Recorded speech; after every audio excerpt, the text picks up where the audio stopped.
Bismillahirrahmanirrahim. Yang terhormat Dewan Juri yang arif dan bijaksana, yang saya hormati Panitia DPS 2021 beserta para hadirin semuanya yang saya cintai dan mudah-mudahan dicintai oleh Allah Subhanahu wa taala. Sebelum saya menyampaikan pidato ini, izinkanlah saya untuk memperkenalkan diri karena ada pepatah bilang, tak kenal maka tak sayang, tak sayang maka tak cinta. Nama saya Najila Ainur Robi, saya kelas 9, saya utusan dari SMP Tecikal. Assalamualaikum warahmatullahi wabarakatuh.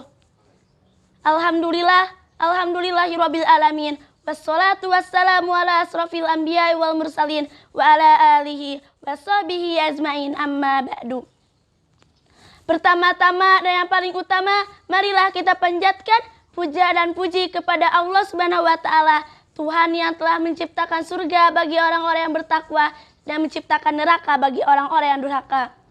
Dan menciptakan siang sebagai langkah awal memulai perjuangan menggapai kemuliaan dan menciptakan malam sebagai jarak menempuh harapan.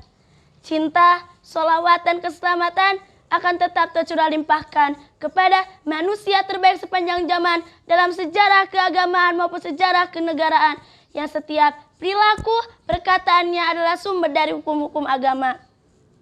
Dialah sang inspirator utama yang menjadi teladan bagi terlahirnya generasi hebat yang menjunjung tinggi akidah dan akhlak. Sang Nabi, sebutlah namanya yang indah, Nabi mulia Muhammad SAW. Yang berkat perjuangannya menuntun manusia dari kehidupan penuh kehancuran menuju kehidupan penuh ilmu pengetahuan. Semoga kelak kita akan menjadi umatnya yang akan mendapatkan syafaatnya di hari akhir nanti. Amin ya Allah ya Rabbal Alamin. Hadirin rahimakumullah. Rasulullah SAW pernah bersabda, "Tolabul ilmi faridatun ala kulli muslimin wal muslimah." Menuntut ilmu itu wajib bagi setiap muslim laki-laki dan muslim perempuan.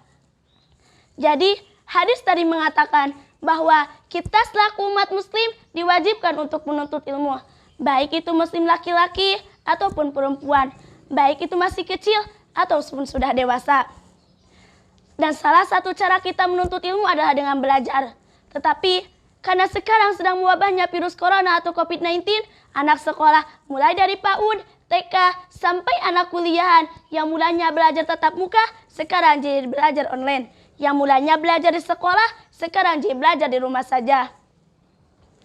Untuk menghadapi masalah belajar, kita harus benar-benar niat untuk belajar. Mungkin dari kita semua memiliki masalah dalam belajar online, tetapi itu semua bermula dari diri kita sendiri. Itu semua bermula dari rasa tidak niat dan rasa malas saja. Kita semua bisa semangat belajar. Kita semua adalah anak berbangsa. Gunakan waktu sebaik mungkin untuk belajar. Saya yakin teman-teman semua pasti bisa belajar dengan baik jika mempergunakan waktu dengan baik. Ambil dan pergunakan kuota internet dari Kemendikbud sebaik mungkin, belajar tepat waktu, mengikuti absen, dan serius belajar seperti di sekolah. Jangan tunda-tunda tugas dari guru.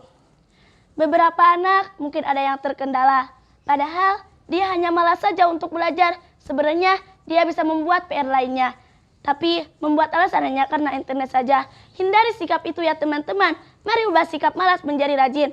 Walaupun kita hanya belajar di rumah saja, tetapi kita tetap semangat belajar dan berkarya di masa pandemi. Seperti tema pidato saya kali ini adalah tetap belajar dan berkarya di masa pandemi. Hadirin rahimakumullah. Karena dalam belajar kita akan mendapatkan banyak ilmu. Dan ilmu itu ada keutamaannya. Keutamaan ilmu, belajar dan mengajarkan ilmu sangatlah penting dalam Islam. Keutamaan ilmu yang pertama adalah orang yang berilmu akan diangkat derajatnya. Allah Subhanahu wa taala berfirman, "Wahai orang-orang yang beriman, jika dikatakan kepadamu, berilah kelapangan dalam majelis-majelis, maka lapangkanlah, niscaya Allah akan memberikan kelapangan kepadamu. Dan jika dikatakan, berdirilah kamu, maka berdirilah, niscaya Allah akan mengangkat derajat orang-orang yang beriman di antaramu dan orang-orang yang diberi ilmu pengetahuan beberapa derajat. Sungguh Allah Maha teliti dengan apa yang kamu kerjakan." Quran Surat Al-Mujadalah ayat 11. Dan Allah Subhanahu wa taala berfirman, "Dan demikian pula kamu Sekiranya kamu mendengarkan atau memikirkan peringatan itu, niscaya kamu tidak akan menjadi penghuni neraka yang menyala-nyala. Quran Surat Al-Mulk ayat 10. Allah Subhanahu wa Ta'ala sudah memberikan banyak kita kenikmatan. Jika kita tidak gunakan dengan baik, maka kita akan menjadi salah satu hamba yang merugi. Yang kedua, orang yang berilmu akan takut kepada Allah Subhanahu wa Ta'ala. Dalam Quran Surat Fatir ayat 28, Allah Subhanahu wa Ta'ala berfirman, dan demikian pula di antara manusia, makhluk bergerak dan bernyawa, dan hewan-hewan ternak yang bermacam-macam warnanya dan jenisnya. Dan di antara hamba-hamba Allah yang takut kepadanya, hanyalah para ulama. Sungguh Allah Maha Perkasa, Maha Pengampun. Ayat ini menjelaskan tentang dengan ilmu, seseorang akan lebih memahami bagaimana kehidupan ini diciptakan, dan mendalami pengetahuan tentang Allah Subhanahu wa Ta'ala sebagai Sang Maha Pencipta. Orang berilmu akan takut melakukan hal-hal yang mengandung dosa karena ia tahu akan kebesaran dan juga kekuasaan Allah Subhanahu wa Ta'ala. Yang ketiga, orang yang berilmu akan diberikan kebaikan dunia dan akhirat.